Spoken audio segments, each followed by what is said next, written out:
तो दोस्तों, आज हम एक बहुत ही दिलचस्प और पुरानी कहानी पर बात करने वाले हैं, जो आज के समय में भी उतनी ही सच है। बहुत समय पहले की बात है, एक खुशहाल राज्य था, जहां न्यायप्रिय राजा विक्रम राज करते थे। राज्य एकदम समृद्ध था और लोग उन्हें बहुत मानते थे। और पता है क्यों? इसलिए नहीं कि उनके पास कोई बहुत बड़ी सेना थी या खजाने भरे पड़े थे, बल्कि इसलिए क्योंकि वो हमेशा सच और न्याय के पक्ष में मजबूती से खड़े होते थे। उनका स्वभाव ही उनकी असली ताकत थी। अब यहीं से हमारे दिमाग में एक बड़ा सवाल आता है कि आखिर एक सच्चा राजा या एक सच्चा लीडर होता कौन है? क्या वो जिसके पास ढेर सारा पैसा हो, या फिर वो जिसके पास सबसे ज्यादा पावर हो?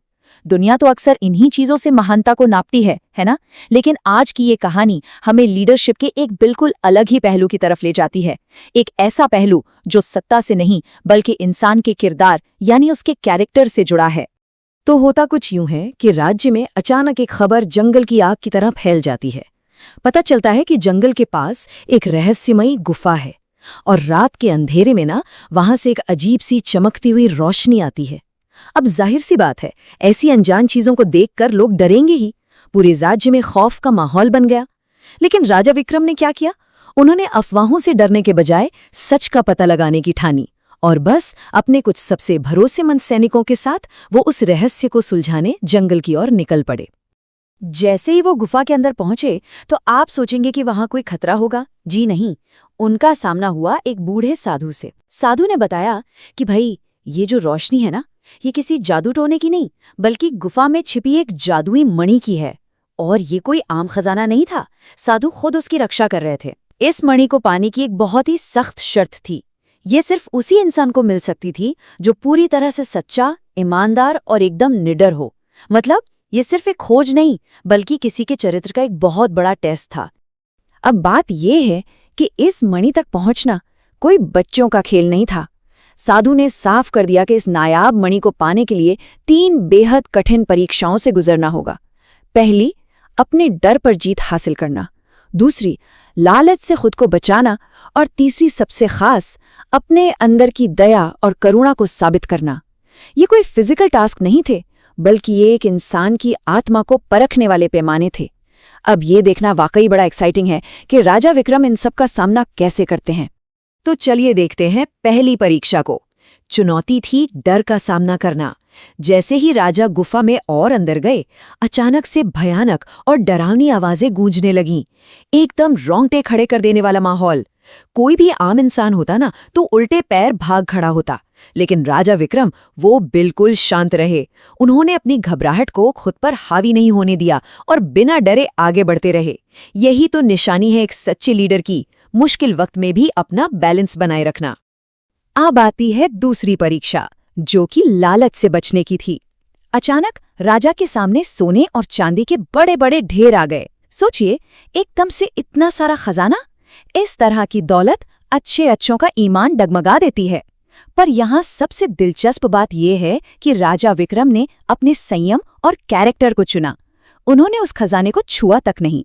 इससे ये साबित होता है कि एक अच्छे राजा के लिए उसका चरित्र और लोगों की भलाई किसी भी चमकती हुई चीज से कहीं ज्यादा कीमती होती है।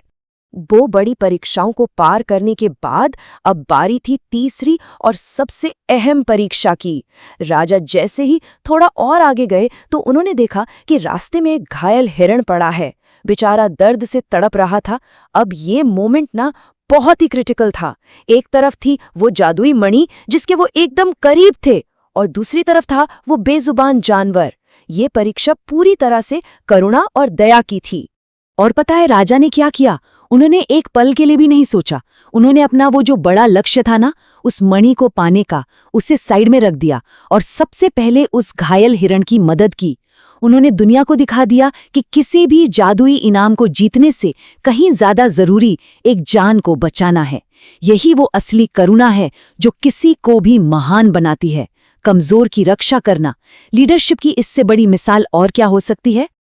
और फिर जैसे ही राजा ने उस बेजुबान जानवर की मदद की, अचानक से वो पूरी रहस्यमय गुफा एक बेहद चमकदार और जादुई रोशनी से भर गई। उन तीनों कठिन परीक्षाओं में पास होने के बाद, यानी निडरता, निस्वार्थता और करुणा साबित करने के बाद, वो बहुमूल्य जादुई मणि खुद ब खुद राजा के सामने आ गई। देखा जाए तो ये कोई आम जीत नहीं थी, ये राजा के सच्चे और बेदाग कैरेक्टर की जीत थी, जिसने उस मणि को प्रकट होने पर मजबूर कर दिया।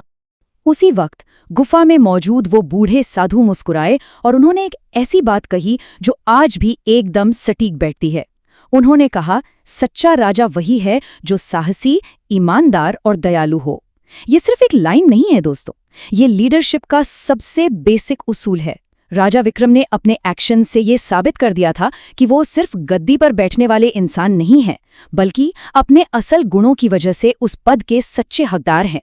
अब कहानी यहाँ खत्म नहीं होती है। मणि मिलने के बाद राजा विक्रम उसे लेकर अपने महल वापस आ गए। पर सबसे कमाल की बात क्या है, उन्होंने उस मणि की शक्तियों का इस्तेमाल अपने लिए या अपना शाही खजाना भरने के लिए बिल्कुल नहीं किया, बल्कि उसका पूरा उपयोग अपनी प्रजा की भलाई और राज्य के विकास के लिए किया। उनका जो ये निस्वार्थ भाव गुफा में दिखा था ना, वो बाहर आने के बाद भी बिल्कुल वैसा का वैसा ही रहा। तो इस पूरी कहानी से हमें क्या समझ आता है? राजा विक्रम के न्याय और दया के चर्चे पूरे राज्य की सीमाओं के पार भी मशहूर हो गए। सबसे बड़ी सीख जो हमें यहाँ मिलती है वो ये है कि किसी भी इंसान की, या कह ले एक लीडर की, असली ताकत उसकी दौलत या पावर में नहीं होती। बिल्कुल नहीं। सच्ची ताकत हमेशा उसके अच्छे चरित्र, उसकी अटूट ईमानदारी और दूसरों के प्रति दया की भावना में होती है। और यही वो ताकत है जो समय के साथ कभी खत्म नहीं होती। और अब चलते चलते एक बड़ा सवाल जिस पर हम सबको सोचना चाहिए। आज के इस मॉडर्न जमाने में जहां सक्सेस का मतलब अक्सर सिर्फ पैसा या पावर माना जाता है, क्या आपको लगता है कि सच्ची ताकत आज भी एक अच्छे चरित्र में ही है? क्या हमारे आज के लीडर्स में राजा विक्रम जैसे गुण हैं? ये सच में सोचने वाली बात है। खैर, आज की इस चर्चा में बस इतना ही। उम्मीद है कि इस कहानी ने आपको कुछ नया सोचने पर मजबूर किया होगा।